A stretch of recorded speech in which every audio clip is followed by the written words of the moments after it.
Assalamu alaikum students. Welcome to all of you in our next class.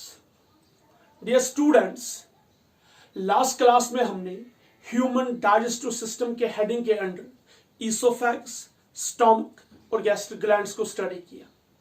आज की class में हम read करेंगे इंटेस्टीन, जिसमें हम देखेंगे स्मॉल इंटेस्टीन और लार्ज इंटेस्टीन, और हम देखेंगे स्टमक ऑफ रूमिनेंट्स यानी कि herbivorous animals. So our heading is first intestine में दो है, एक है स्मॉल इंटेस्टीन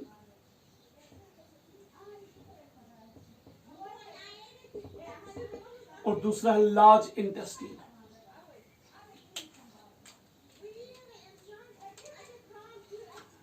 नाम इसका पड़ा है स्मॉल इंटेस्टीन।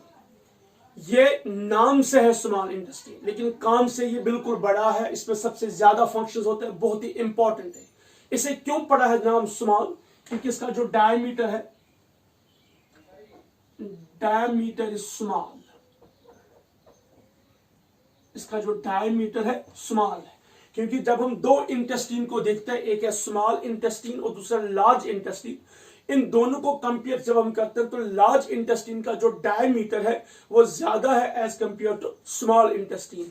इसलिए स्मॉल इंटेस्टीन को नाम दिया गया to differentiate from the large intestine, कि इसका जो डायमीटर है वो कम है, इसको नाम पड़ा है small intestine.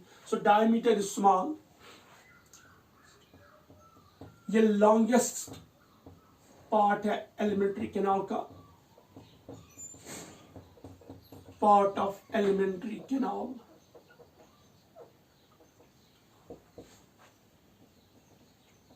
Almost is 6.1 meter. Almost ये 6.1 मीटर लॉन्ग है। जो स्मॉल इंटेस्टीन है इसके तीन पार्ट्स हैं। इसमें तीन चीजें पाई जाती हैं। सबसे पहले हम देखेंगे ड्यूडिनम।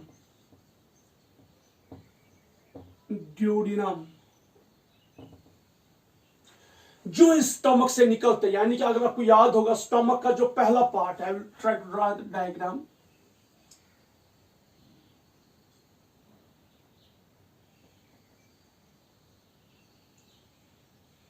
ये देखिए, ये स्टमक है और ये पाइलोरिक है। ये पाइलोरिक स्फिंक्टर है। आपको याद होगा जब मैंने लास्ट डायग्राम बनाई थी, this is pyloric sphincter. Pyloric sphincter से निकलने के बाद जो इमीडिएटली पार्ट आता है उसे कहते हैं ड्यूडिनम। उसे क्या कहते हैं? ड्यूडिनम। सो पहला पॉइंट ड्यूडिनम है। First part of small intestine. ये स्मॉल इंटेस्टीन का पहला पार्ट है। इसका diameter rest of the small intestine से ज्यादा है, यानी कि अगर हम देखेंगे तीन पार्ट्स ऑफ स्मॉल इंटेस्टीन की, जो ड्यूडिनम है वो उसका डायमीटर ज्यादा बड़ा है। यानी कि अगर तीन पार्ट में स्मॉल इंटेस्टीन में ड्यूडिनम, जेजुनम एंड इलियम है, लेकिन जो ड्यूडिनम है इसका डायमीटर ज्यादा है, बड़ा है as compare to jejunum and ileum. Wider, जहां हम ऐसे लिखते हैं वाइडेस्ट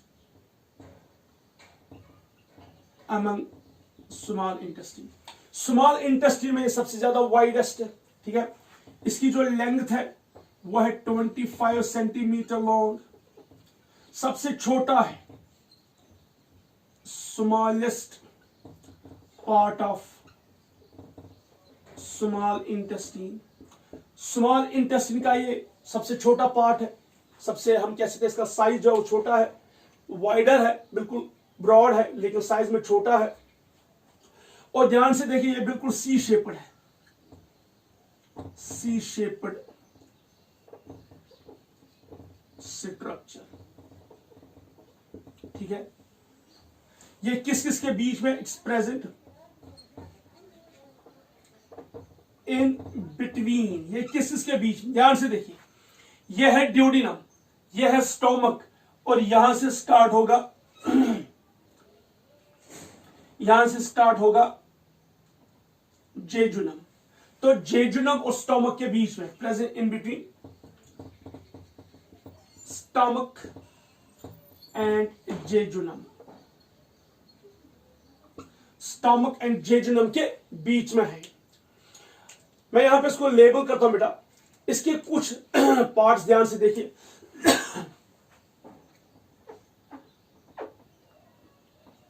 जब स्टमक से निकल के जो पहला ही पार्ट आता है वो थोड़ा ब्रॉड होता है,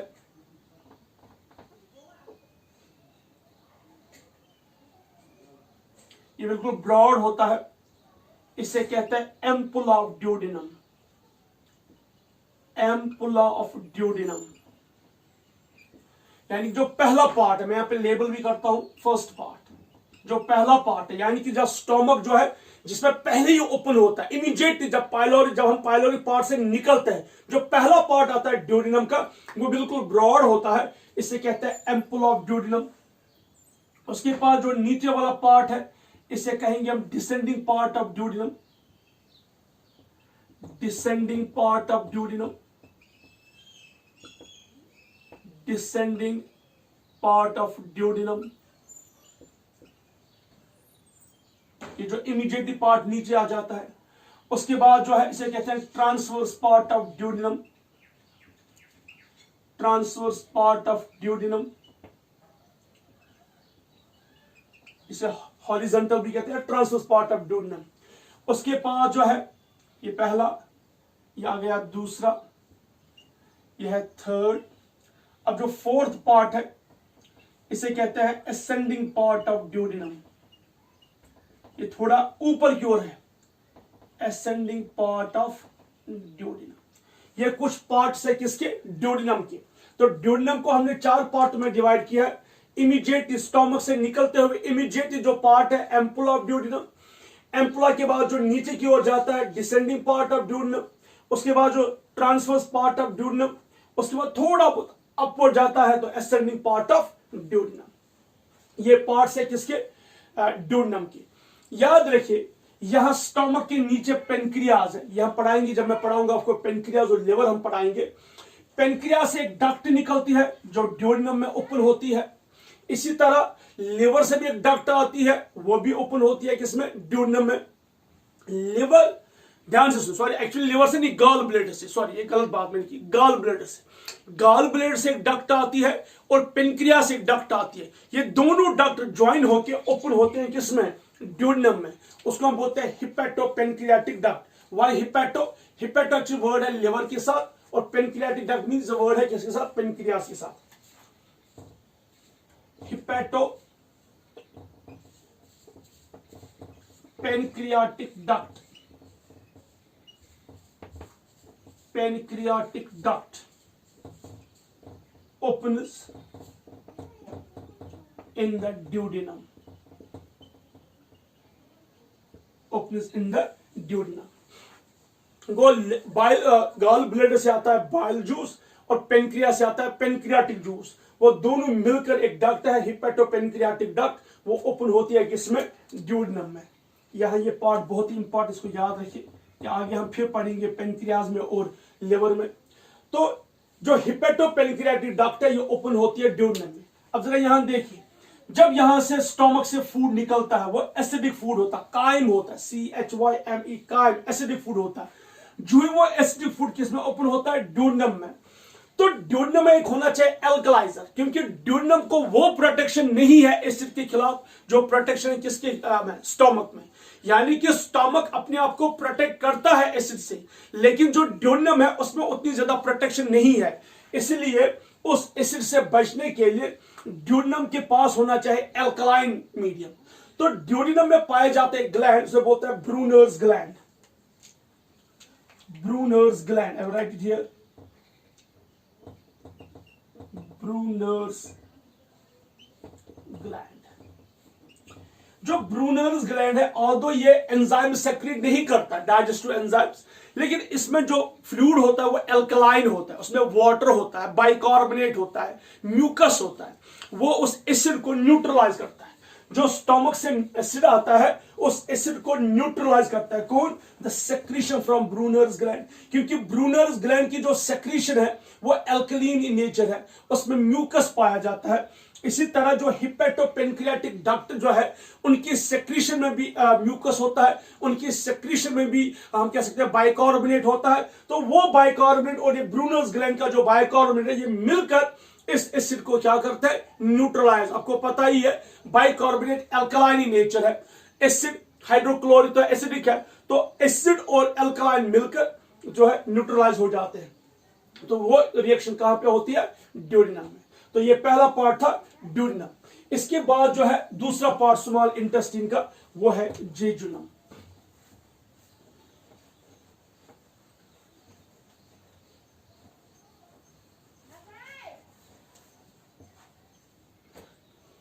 Now next part is jejunum.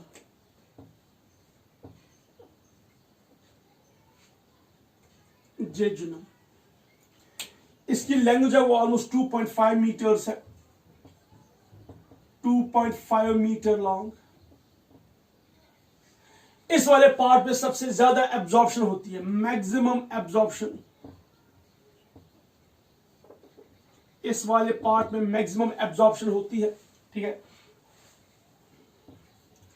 इस वाले पार्ट में विल्लाई एंड माइक्रोविल्लाई पाए जाते हैं।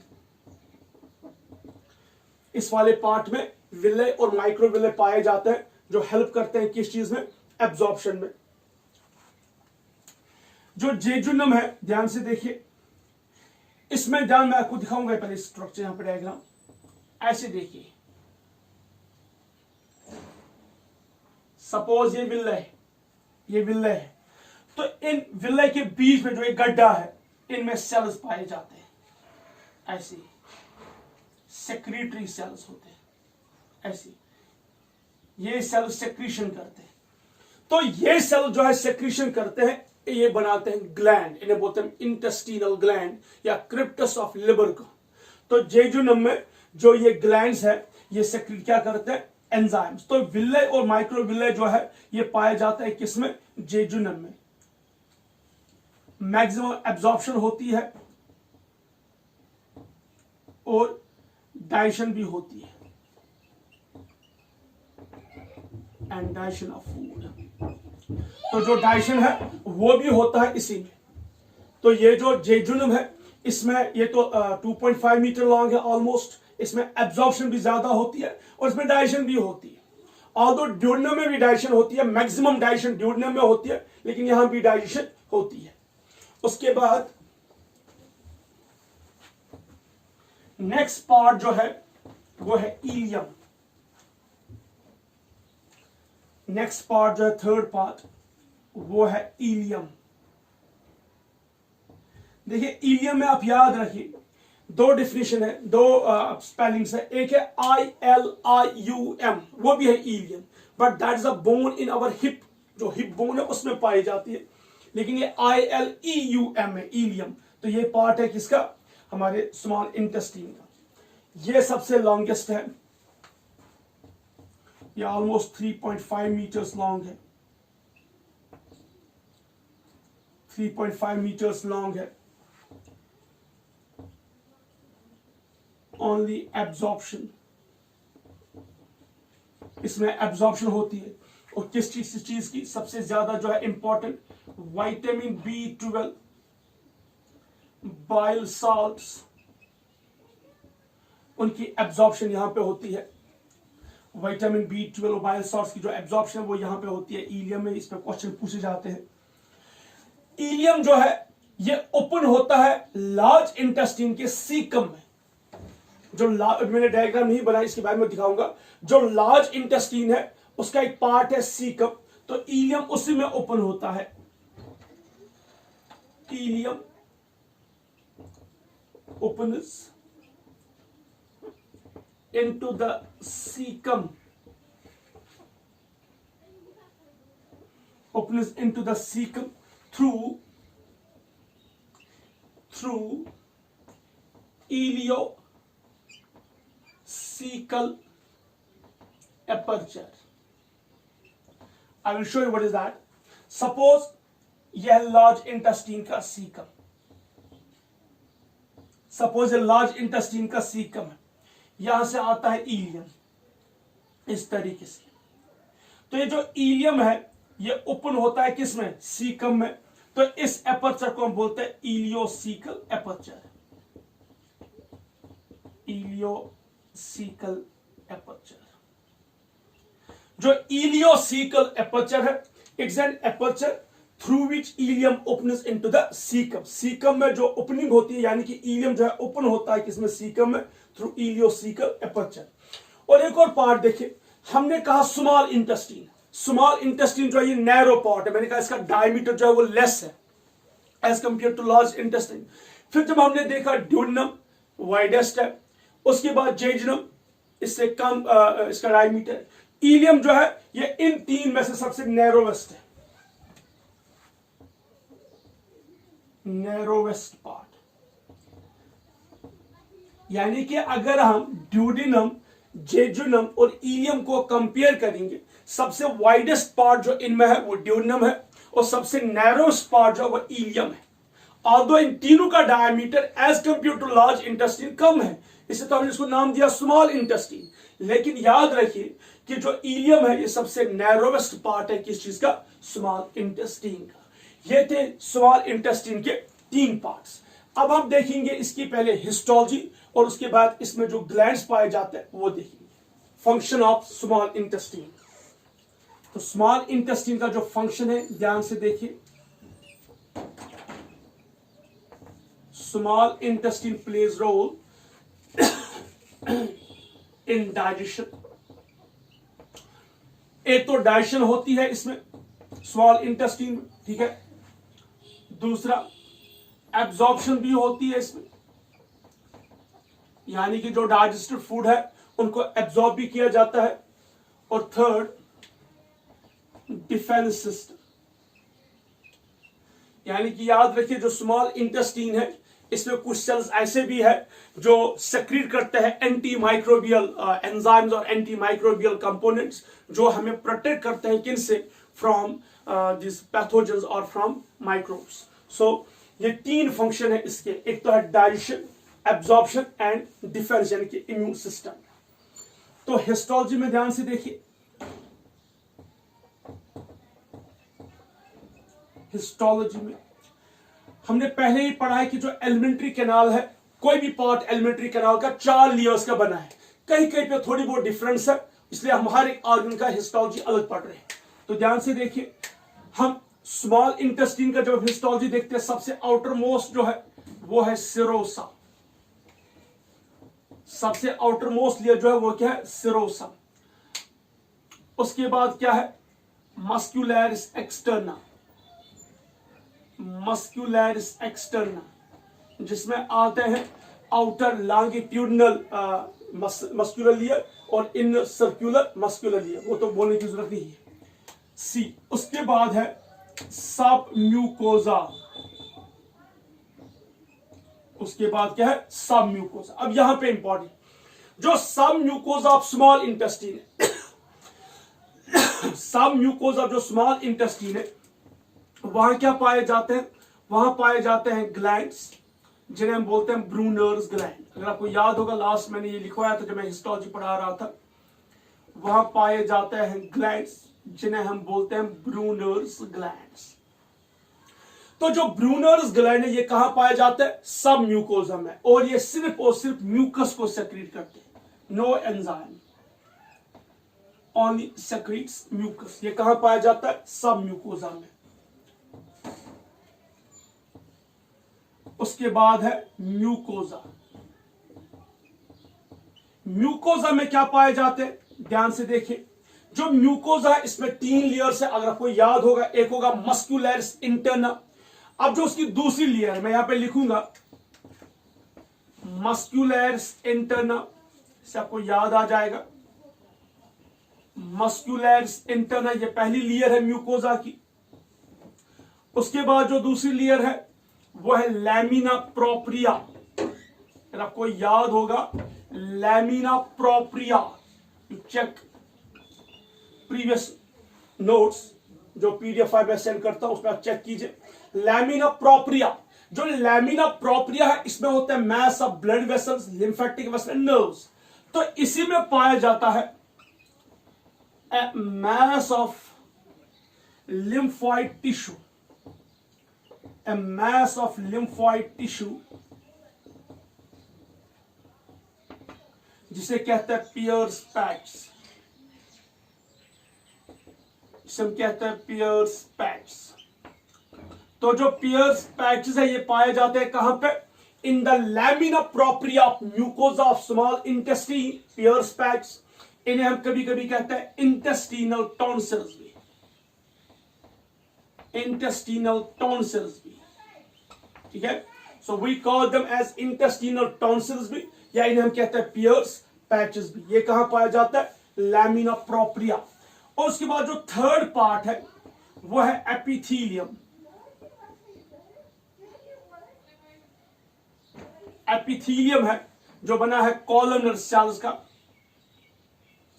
जो बना है simple columnar cells, because these cells are secretory in nature, ये ग्लैंड्स भी बनाते हैं, तो ये एपिथेलियम है ना। यहां इस म्यूकोजा में तीन तरह की फोल्डिंग्स है, अगर आपको याद होगा तीन फोल्डिंग्स है। एक है विलाई, ठीक है, यहां मुझे अच्छे से आपको दिखाना पड़ेगा। ये है विलाई, ये देखिए, these are the villi, finger like projections, ऐसे। ये है विलाई, ये विल्ले जो है ये इंक्रीज करता है सरफेस एरिया। अब जरा ध्यान से देखिए, इस विल्ले पे मैं आपको दिखाऊंगा एक सेल, यहां से दिखाता हूं। ये एक सेल है जो विल्ले पे पाई जाती है। इस सेल के एपिकल सरफेस पे पाया जाता है छोटे छोटे फिंगर लाइक प्रोजेक्शन, जिसको बोलते हैं माइक्रोविलाई। ये ब्रश बॉर्डर्ड अपीयरेंस देता है, इसको बोलते हैं माइक्रोविलाई। तो विल्ले तो है लॉन्ग फिंगर लाइक प्रोजेक्शंस, लेकिन विलाई पे जो सेल्स पाए जाते हैं उन सेल्स में भी उन सेल्स के एपिकल सरफेस पे पाए जाते हैं छोटे छोटे फिंगर लाइक प्रोजेक्शन, उनको बोलते हैं माइक्रोविलाई। सो पहला जो सरफेस एरिया इंक्रीज होता है वो होता है विलाई की वजह से, लेकिन उसके बाद जो सरफेस एरिया और इंक्रीज होगा वो होता है किसकी वजह से? माइक्रोविलाई की वजह से। यानी कि इंश्योर करना है कि जो ये फूड है, जो फूड स्टफ ब्रेक हो रहा है, डाइजेस्ट हो रहा है, वो इजिली अच्छे से एब्जॉर्ब हो जाए। तो ये है माइक्रोविलाई। और थर्ड पार्ट जो है उसे कहते हैं इंटेस्टिनल कर्क रिंग्स। ये तीन जो है विल्ले, माइक्रोविलाई और इंटेस्टिनल कर्क रिंग्स, ये पाए जाते हैं कहां पे? इन द म्यूकोजा या म्यूकोजा ऑफ स्मॉल इंटेस्टाइन, जो हेल्प करता है in increasing the surface area. ये सरफेस एरिया इंक्रीज करता है और रोल अदा करता है किसमें? In the absorption of food, यानी कि एब्जॉर्प्शन ऑफ फूड में। और ये हेल्प करते हैं किसमें? In the absorption food. और इसमें सबसे इंपॉर्टेंट चीज है कि जो मोनोसैकेराइड्स है या मोनोमर्स है उनको एब्जॉर्ब किया जाता है, वाटर को एब्जॉर्ब किया जाता है, आयंस को एब्जॉर्ब किया जाता है, ज्यादा से ज्यादा सरफेस एरिया प्रोड्यूस करते हैं ताकि जो ये मॉलिक्यूल्स है वो क्या हो जाए? एब्जॉर्ब। ये थी इसकी हिस्टोलॉजी। अब हम ध्यान देखेंगे नेक्स्ट, वो है इसका ग्लैंड्स, जो इसमें ग्लैंड्स पाए जाते हैं।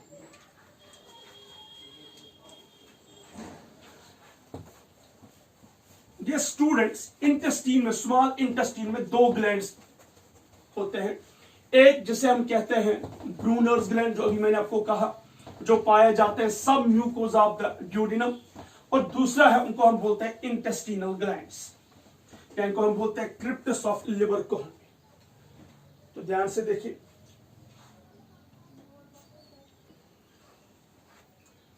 ग्लैंड्स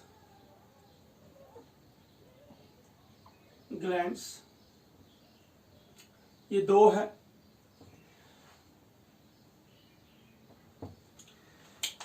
पहला जैसे बोलते हैं ब्रूनर्स ग्लैंड, अभी मैंने कहा ब्रूनर्स ग्लैंड कहां पाया जाता है? शाबाश, सब म्यूकोजा ऑफ ड्यूडिनम, सब म्यूकोजा ऑफ ड्यूडेनम में ये पाया जाता है। सबसे पहला पॉइंट ये याद रखिए, जो ब्रूनर्स ग्लैंड है सिर्फ म्यूकस को सेक्रेट करते हैं, म्यूकस और HCO3 बाइकार्बोनेट। म्यूकस में होता है mucin polysaccharide, mucus plus bicarbonate, और म्यूकस में ही पाया जाता है वाटर भी। अब ध्यान से देखिए, जब स्टोमक से निकलता है एसिडिक फूड, उसमें होता है HCl, ठीक है बेटा। यहां से क्या आता है बाइकार्बोनेट, यहां से और होता है सोडियम आयन। अब जरा ध्यान से देखिए, ये न्यूट्रलाइज होके क्या बनाता है H2O CO2 plus sodium chloride. ये एसिड है जो स्टमक से आता है, बाइकार्बोनेट जो ब्रूनर्स ग्लैंड सेक्रेट करते हैं, सोडियम भी ब्रूनर्स ग्लैंड के आयन में पाया जाता है म्यूकस में, और ये जब मिलते हैं तो क्या बनाते हैं water, carbon dioxide, sodium chloride. तो इस तरह जो एसिडिक कैरेक्टर है उसको न्यूट्रलाइज किया गया। This is the function of Brunner's gland. So Brunner's gland क्या है, इसको पता है कि यहां से स्टमक से जो है वो एसिडिक फूड आता है, तो जो एसिडिक फूड है वो ड्यूडेनम के अपर लेयर को डैमेज ना करे, इसलिए ब्रूनर्स ग्लैंड की सेक्रेशन होती है जिसमें म्यूकस, बाइकार्बोनेट, वाटर होता है। ये न्यूट्रलाइज करता है इस एसिडिक कैरेक्टर को, सो दैट इस एसिडिक जो है एसिड की वजह से ड्यूडेनम में कोई डैमेज ना हो जाए। जिन लोगों में ये म्यूकस सेक्रेशन बहुत कम निकलती है, जिनमें ब्रूनर्स ग्लैंड सेक्रेशन नहीं करते हैं और जिनमें कंटिन्यूअसली एसिड निकलता रहता है, तो उनको देखा गया उनमें ड्यूडिनल अल्सर्स ज्यादा पाए जाते हैं, जिनमें ड्यूडिनल अल्सर्स सबसे ज्यादा पाए जाते, और वो भी कौन सा वाला पार्ट, एम्पुला रीजन है, वहां सबसे ज्यादातर देखा गया है अल्सरेशंस। ये था ब्रूनर्स ग्लैंड। दूसरा ग्लैंड जो है उसे हम बोलते हैं इंटेस्टिनल ग्लैंड्स, इंटेस्टिनल ग्लैंड्स, और इन्हें हम बोलते हैं क्रिप्ट्स ऑफ लिबर कौन, ये साइंटिस्ट है उसी के नाम पे क्रिप्ट्स ऑफ लिबर को। मैं फिर से डायग्राम दिखाता हूं, अभी तो मैंने दिखाई।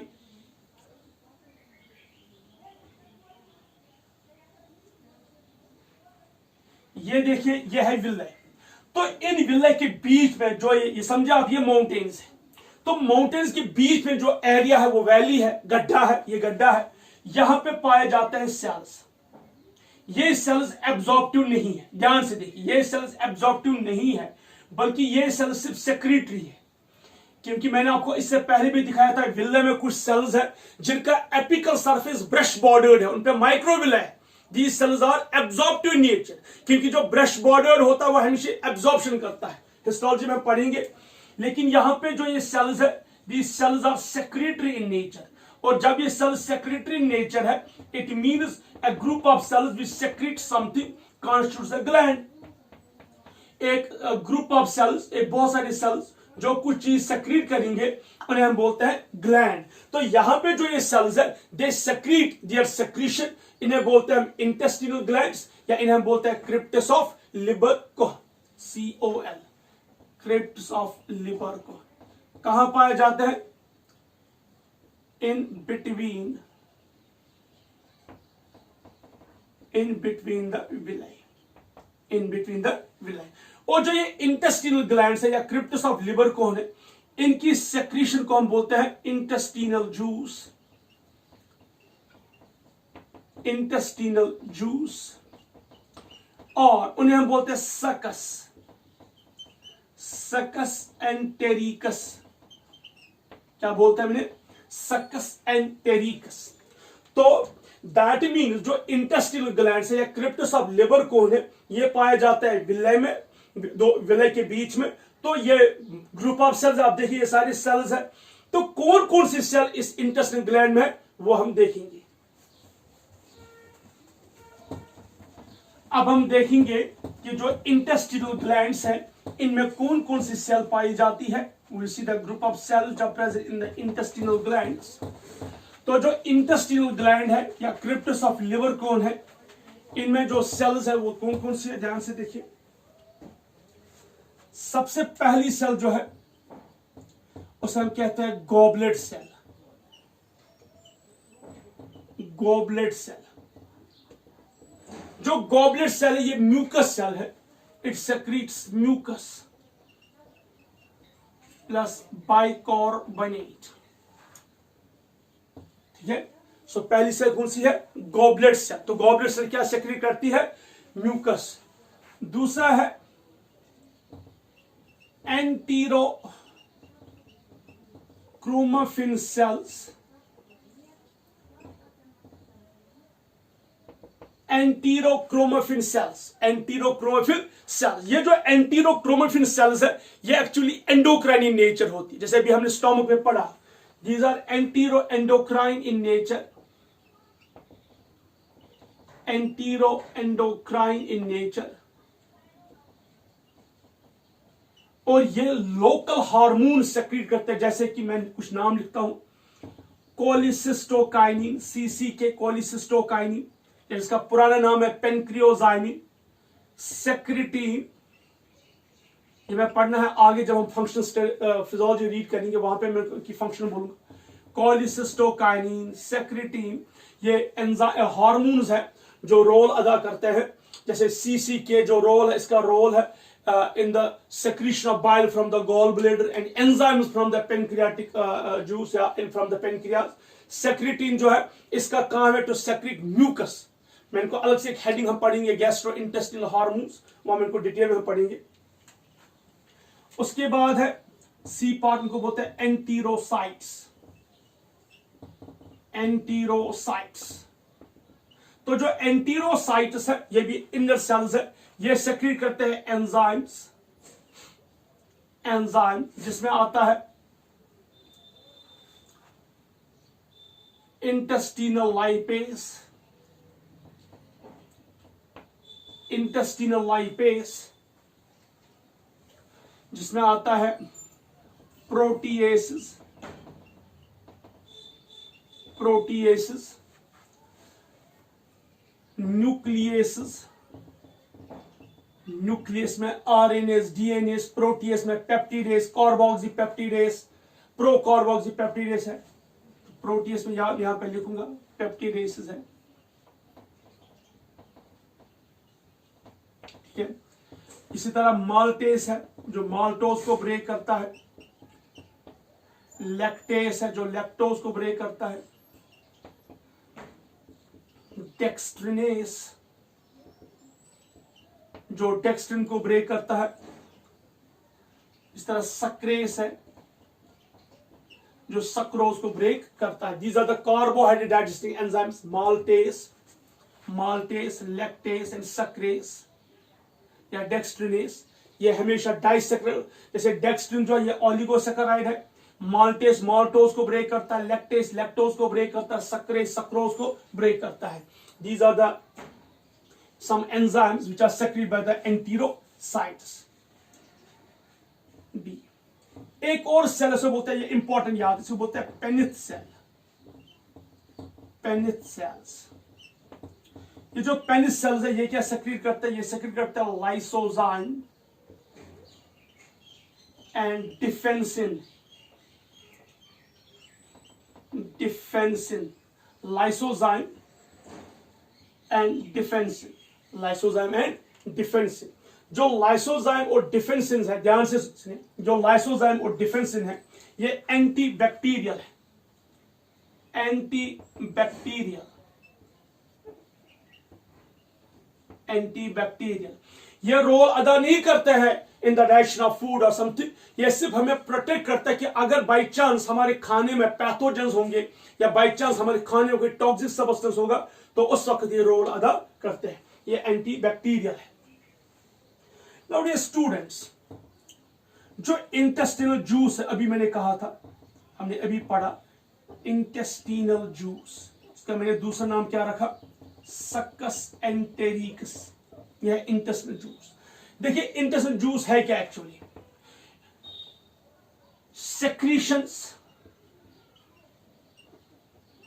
secretions from BG, Brunner's gland, मैं शॉर्ट में लिखता हूं ब्रूनर्स ग्लैंड।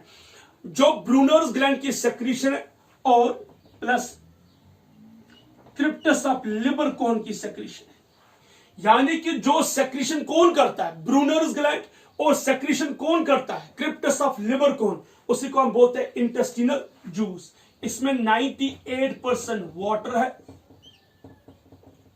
और 2% अदर थिंग्स है, लाइक एंजाइम्स, हार्मोन एक्सेट्रा, वो बाकी है।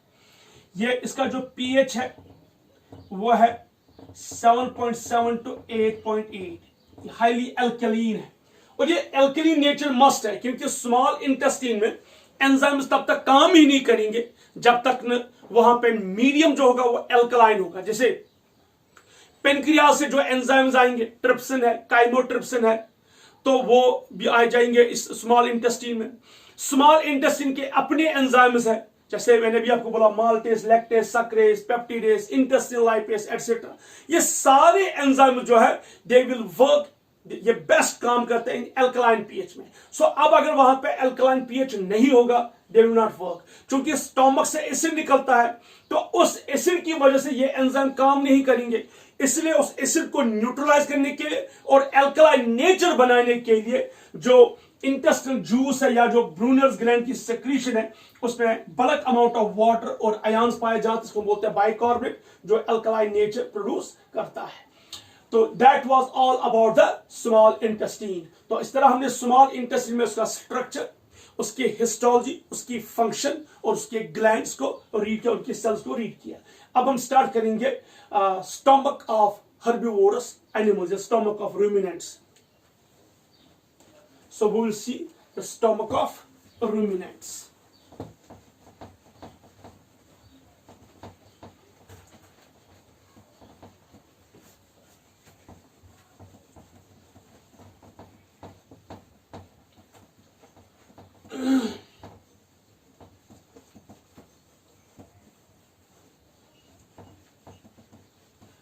Now students, small intestine के बाद आता है large intestine।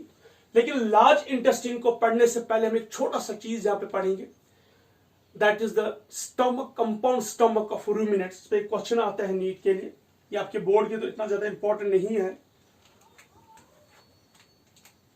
Compound stomach,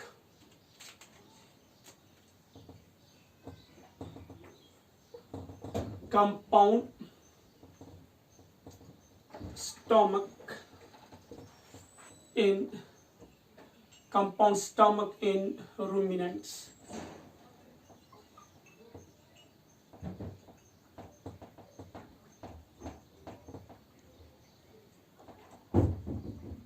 ruminants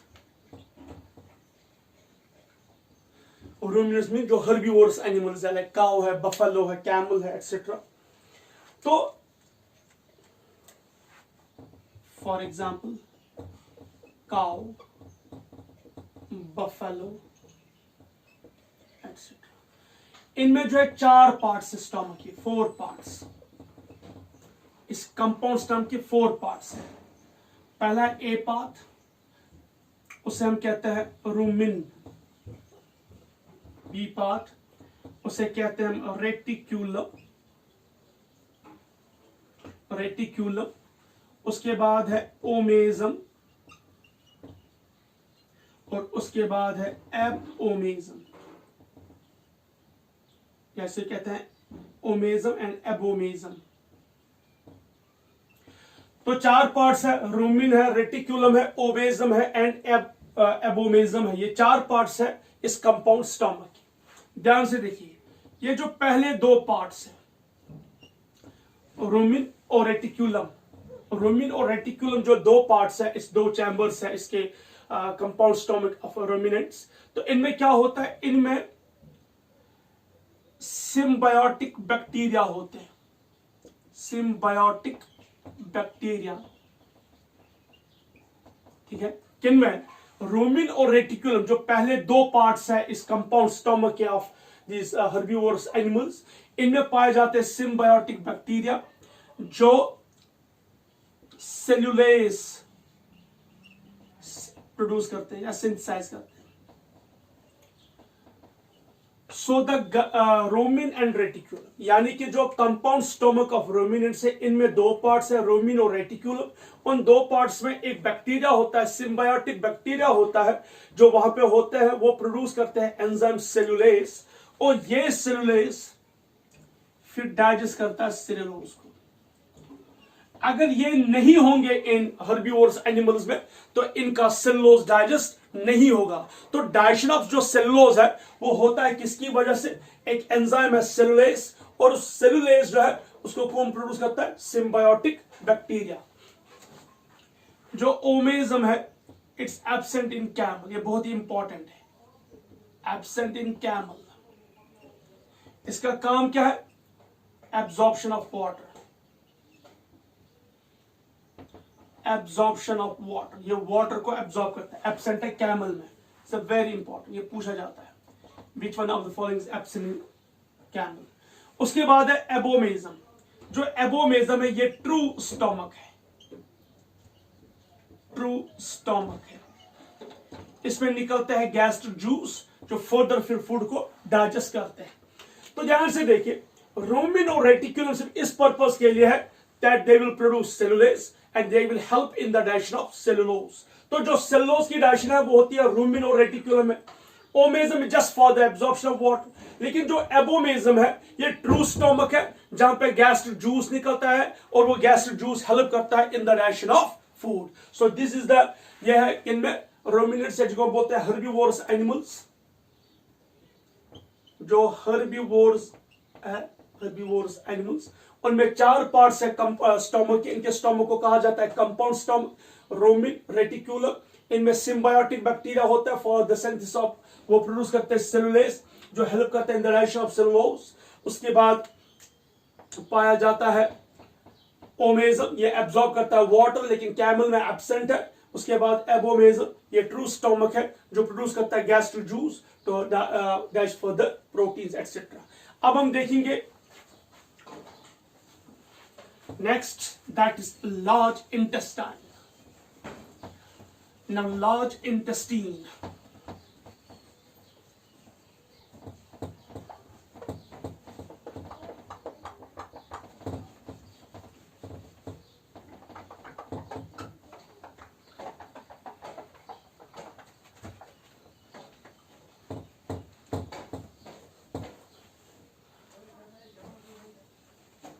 large intestine.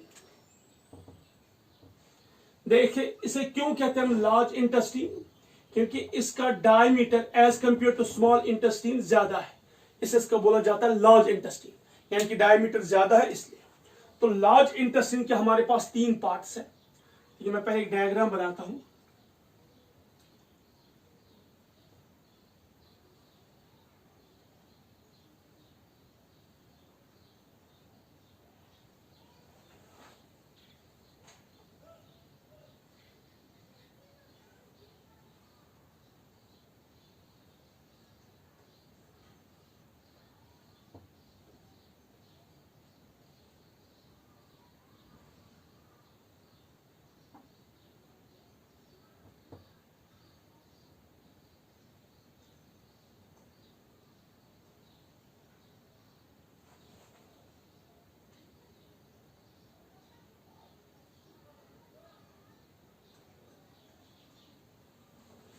यह है लार्ज इंटेस्टीन।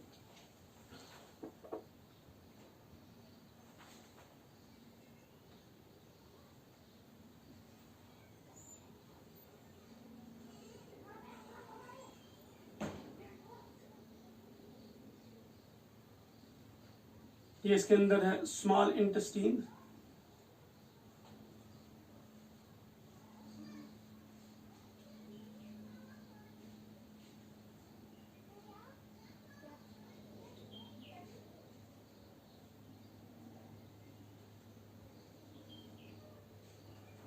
इसके अंदर स्मॉल इंटेस्टाइन। अब ध्यान से देखिए, यह है सीकम, सबसे पहला part.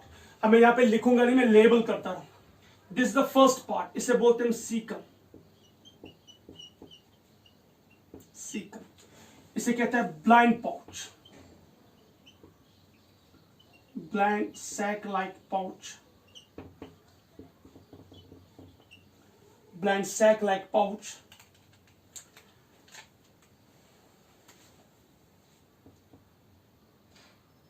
less developed in humans less developed in humans, ठीक है। तो इलियम जब ओपन होता है सीकम में, ileum opens into the cecum, ये देखिए ileum opens into the cecum through अभी हमने पढ़ा है इलियोसीकल जंक्शन। सो ये पहला पार्ट है, इसे बोलते हैं सीकम, इसे हम सीकम के नाम से जानते हैं। सीकम इज ब्लाइंड पाउच या ब्लाइंड सैक लाइक पाउच, ये ज्यादा डेवलप नहीं है ह्यूमंस में। जो इलियम है यहां से आता है, इलियम ये ओपन होता है सीकम में through an aperture known as ileocaecal aperture, 2.5 centimetre नीचे, बिलो 2.5 सेंटीमीटर, यानी कि यहां से थोड़ा नीचे एक स्ट्रक्चर पाया जाता है जिसे कहते हैं वर्मीफॉर्म। नाम सुना होगा वर्मीफॉर्म, यानी कि बिल्कुल वर्म के शेप जैसा, vermiform. Vermi means worm, form shape, बिल्कुल वर्म के शेप के जैसा, वर्मीफॉर्म अपेंडिक्स, वर्मीफॉर्म अपेंडिक्स।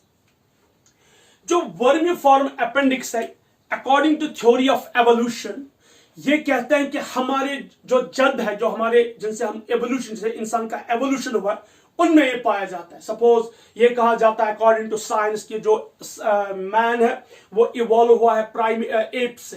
तो जो एप से वो हर्बीवोर्स थे, वो पत्ते खाने वाले थे। तो जो ये वर्मीफॉर्म अपेंडिक्स है, ये प्रोड्यूस करता था एक एंजाइम्स का नाम था सेलुलेस, और वो उस सेलुलोज को डाइजेस्ट करता था। लेकिन जितना जितना एवोल्यूशन होता गया और जो ह्यूमन जो है उसका जो फूड स्टफ है, फूड स्टाइल है, वो चेंज हो गया। हमने पकाना शुरू किया, जैसे अभी हम जब हम वेजिटेबल्स खाते हैं तो हम इनको बॉईल करते हैं, खाना पकाते हैं, तो उन बॉइलिंग में सेलुलोज जो है वो डिस्ट्रॉय होता है। इसी तरह हमने फिर ज्यादा प्रोटीन रिच फूड खाना शुरू किया। तो वर्मीफॉर्म अपेंडिक्स आहिस्ता आहिस्ता फंक्शनलेस बन गया, नॉन फंक्शनल बन गया। मैं रिपीट करूंगा बेटा कि जो हमारे according to theory of science, according theory of evolution, जो साइंटिफिक थ्योरी दी जाती है कि इंसानों का जो एवोल्यूशन है वो हुआ है कहां से, from the primates, from the apps. तो जो एप्स थे वो हर्बीवोर्स टाइप के फूड डाइजेशन था उनका, हर्बीवोर्स टाइप का जो उनका न्यूट्रिशन था, वो पत्ते खाते, प्लांट प्रोडक्ट्स खाते थे, रूट्स खाते थे। तो कहते हैं उस वक्त उनमें ये वर्मीफॉर्म अपेंडिक्स फंक्शनल था, ये हेल्प करता था इनको डाइजेशन में। लेकिन with the passage of time, जब एवोल्यूशन होता गया और इंसान का style, food style, nutrition style change हुआ, तो वर्मीफॉर्म अपेंडिक्स है जो आहिस्ता आहिस्ता फंक्शनलेस बन गया। यानी कि क्योंकि इसका फंक्शन था तो प्रोड्यूस सेलुलेस, लेकिन सेलुलोज डाइजेस्ट करता सेलुलोज को, लेकिन हम खाना पकाते हैं, हम वेजिटेबल्स को बॉईल करते हैं, तो उस बॉइलिंग से सेलुलोज जो है खत्म हो जाता है, जिसकी हमें जरूरत नहीं पड़ती उसको डाइजेशन करने की। तो ये vermiform appendix slowly slowly slowly functionless बन गया, और जब ये फंक्शनलेस बन गया फिर इसका जो है फंक्शन वो खत्म हो गया। और जब जनरेशन टू जनरेशन, यानी कि ह्यूमंस की जनरेशन टू जनरेशन तक ये वर्मीफॉर्म अपेंडिक्स फंक्शनलेस है। इस वक्त भी हमारे बॉडी में इसका कोई फंक्शन नहीं है। तो जब इसका कोई फंक्शन नहीं है, हम इसे कहते हैं वेस्टिजियल ऑर्गन। वेस्टिजियल ऑर्गन, ये आपको पढ़ना है 12th में एवोल्यूशन में, वेस्टिजियल ऑर्गन। तो वेस्टिजियल ऑर्गन हम उसको कहते हैं जिसका फंक्शन था पास्ट में, जो फंक्शन था पास्ट में, लेकिन अभी प्रेजेंट में इसका कोई फंक्शन नहीं है, उन्हें हम बोलते हैं vestigial organ. Like ear pinna, तो हमें ये वेस्टिजियल है। Like mammary glands in males, ये फंक्शनलेस है, इनका कोई फंक्शन नहीं है। So vestigial organs are those organs which were functional in the past, जो पास्ट में क्या थे, फंक्शनल, लेकिन अभी प्रेजेंट में इनका कोई फंक्शन नहीं है। We call them as a vestigial organ. तो वर्मीफॉर्म अपेंडिक्स एक वेस्टिजियल ऑर्गन है जो पास्ट में शायद फंक्शनल था, लेकिन आज इसका कोई फंक्शन नहीं है। अगर इस वर्मीफॉर्म अपेंडिक्स को कोई इंफेक्शन हुआ, स्वेलिंग हुई कोई, तो इससे हम बोलते हैं अपेंडिसाइटिस। अपेंडिसाइटिस यानी कि अगर इसमें कोई इंफेक्शन हुआ, इसे कहते हैं अपेंडिसाइटिस। और इसके रिमूवल को हम बोलते हैं एपेंडिडाइडेक्टोमी, यानी कि we have to remove it. और अगर हम इसको रिमूव करेंगे तो हमें कोई फर्क नहीं पड़ेगा, क्योंकि हमारी बॉडी में ये कोई फंक्शन नहीं करता है। ये मैंने आपको वो पॉइंट बोला जो आपकी एनसीईआरटी टेक्स्ट बुक में लिखा गया, जो आपके लिए इंपॉर्टेंट है।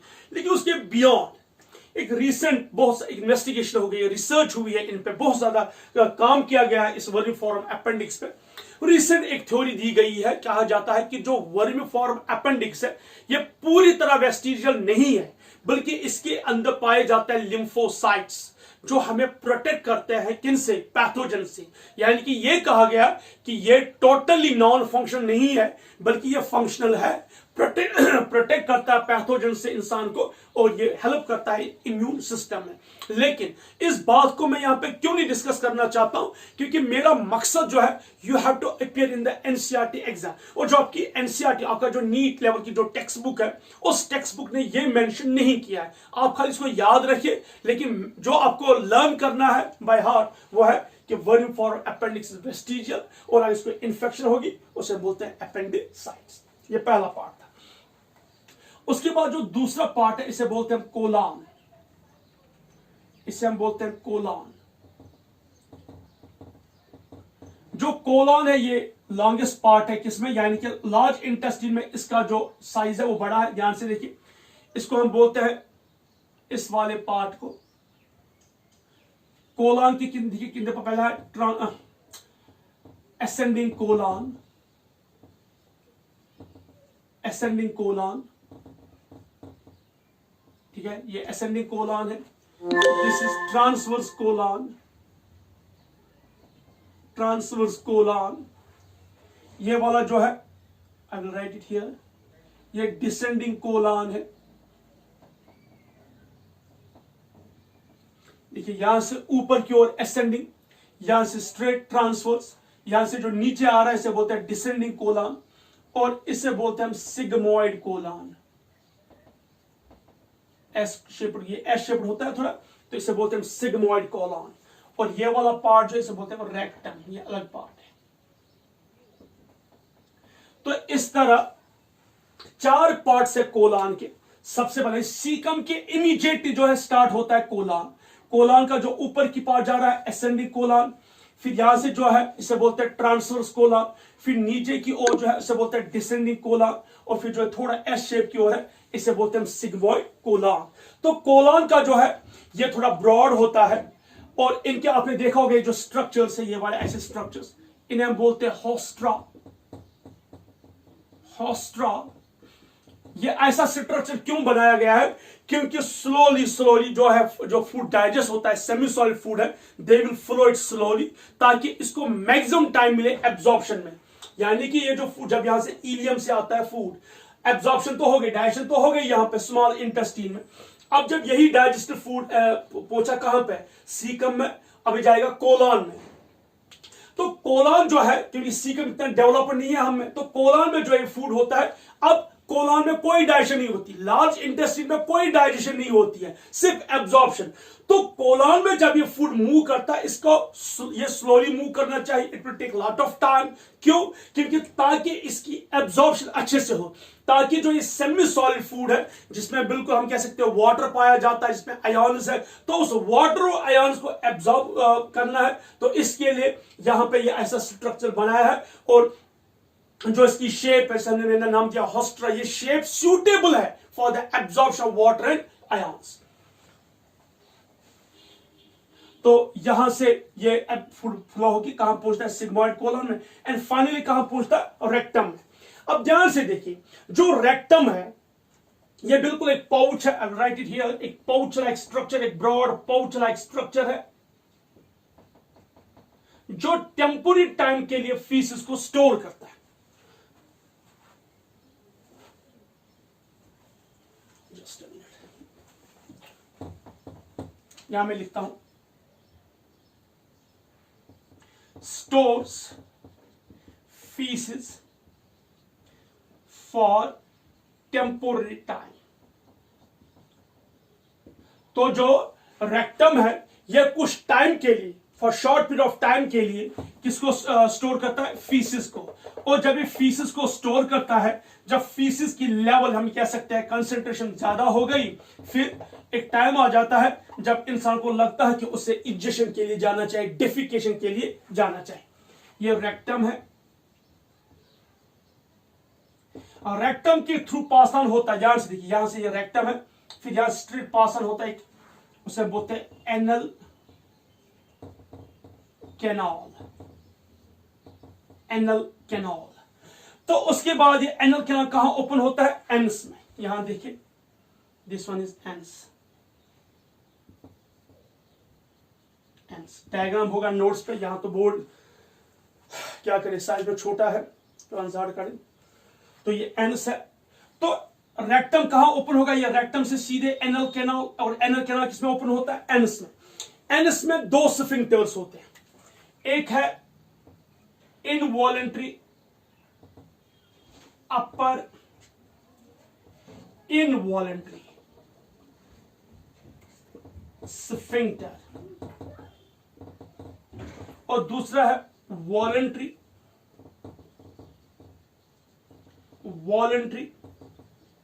Lower sphincter.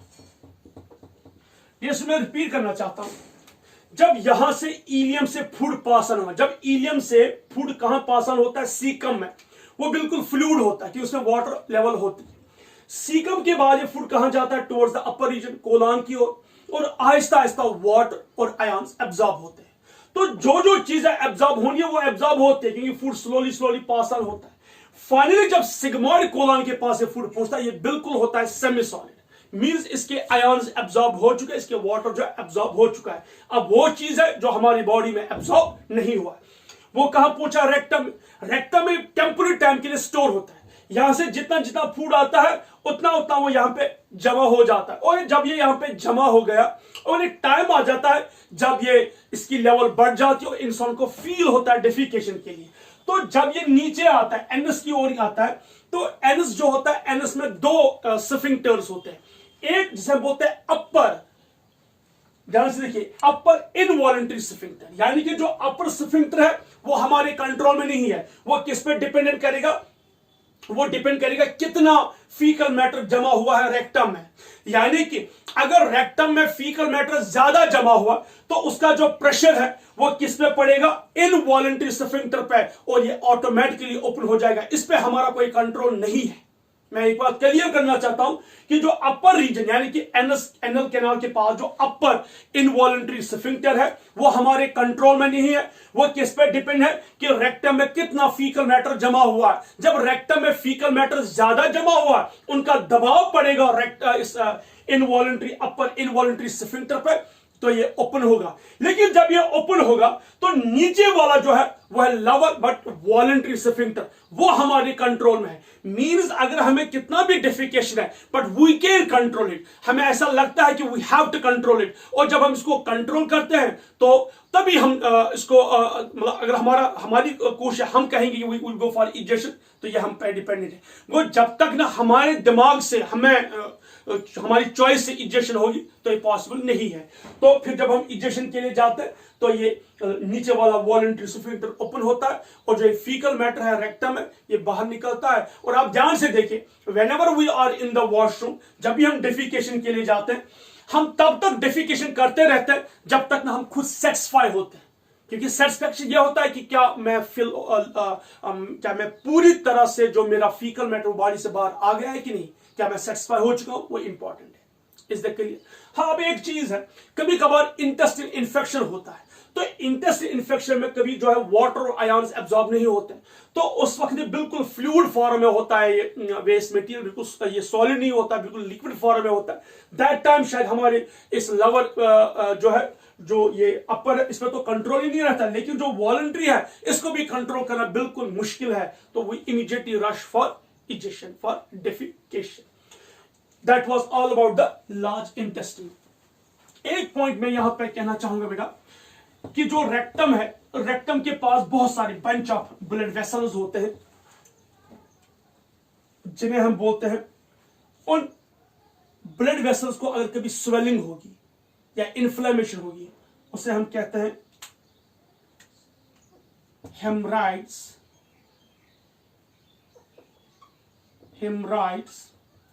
are piles. Haemorrhoids और पाइल्स है क्या? स्वेलिंग या इन्फ्लेमेशन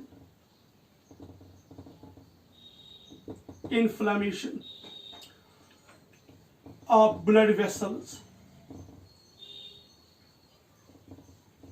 प्रेजेंट इन रेक्टम। तो रेक्टम में जो ब्लड वेसल्स होते हैं उनको अगर इन्फ्लेमेशन होगी या स्वेलिंग होगी उसे हम कहते हैं हेमराइड्स और पाइल्स।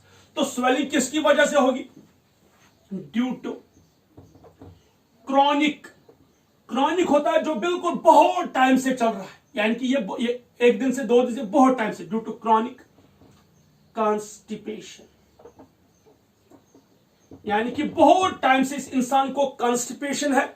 तो जब इसको कॉन्स्टिपेशन, जब इसको पता है कि ये 3-4 दिन के बाद जाता है इजेशन के लिए, डिफिकेशन के लिए, तो हमेशा जब ये डिफिकेशन के लिए जाएगा, 3 दिन के बाद गया, 4 दिन के बाद गया डिफिकेशन के लिए, फिर भी ये डिफिकेट नहीं हो पाता है, तो ये ज्यादा दबाव डालता है रेक्टम पे, जिसकी वजह से इन जो ये ब्लड वेसल्स है इन पे जो है स्ट्रेस आता है, इनमें कुछ ब्लड वेसल डैमेज भी हो सकता है। इतना ही नहीं, जो फीकल मैटर वहां पे हार्ड फॉर्म फीकल मैटर है, जब हम उसको सिट्रस करते हैं तो डेफिकेट, तो वो भी इन ब्लड वेसल्स को डैमेज करता है, इनको स्वेलिंग होती है, इन्फ्लेमेशन होती है, वी कॉल इट हेमराइड्स और piles. Clear? So that was all about the large intestine. So आज की क्लास में हमने स्मॉल इंटेस्टाइन को पढ़ा, उसके पार्ट्स को, उसकी हिस्टोलॉजी फंक्शन को, और उसके ग्लैंड्स को, Brunner's as well as crypts of liver को, उनकी सेल्स को। उसके बाद हमने पढ़ा कंपाउंड स्टमक ऑफ रुमिनेंट्स और हर्बिवोरस एनिमल्स। उसके बाद हमने पढ़ा लार्ज इंटेस्टाइन में हमने पार्ट्स, उनके फंक्शन को स्टडी किया। क्लियर? लार्ज इंटेस्टाइन में कोई ग्लैंड नहीं है, लार्ज इंटेस्टाइन का सिर्फ एक ही फंक्शन है, एब्जॉर्प्शन। स्मॉल इंटेस्टाइन डाइजेशन और एब्जॉर्प्शन करते हैं, लेकिन लार्ज इंटेस्टाइन सिर्फ और सिर्फ क्या करता है? एब्जॉर्प्शन करता है। Is it clear? By this we have complete. देखिए, आज हमारा पूरा एलिमेंट्री कैनाल कंप्लीट हुआ, starting from mouth till ends, वो हमने कंप्लीट किया। अब हमारे पास इसमें से 2 स्ट्रक्चर्स है, एक हमें पढ़ना है इसमें लिवर और दूसरा पढ़ना है पेनक्रियाज, जो एक्सेसरी डाइजेस्टिव ग्लैंड्स है, वो इसके साथ एसोसिएटेड है। वो हम नेक्स्ट क्लास में लिवर और पेनक्रियाज स्टडी करेंगे, और इस तरीके से पूरा ह्यूमन डाइजेस्टिव स्ट्रक्चर कंप्लीट हुआ। Then we will read its physiology, तो 1-2 और लेक्चर्स है, तो इसके बाद यही वाला डाइजेस्टिव कंप्लीट होगा। नेक्स्ट क्लास के लिए happy learning and have a good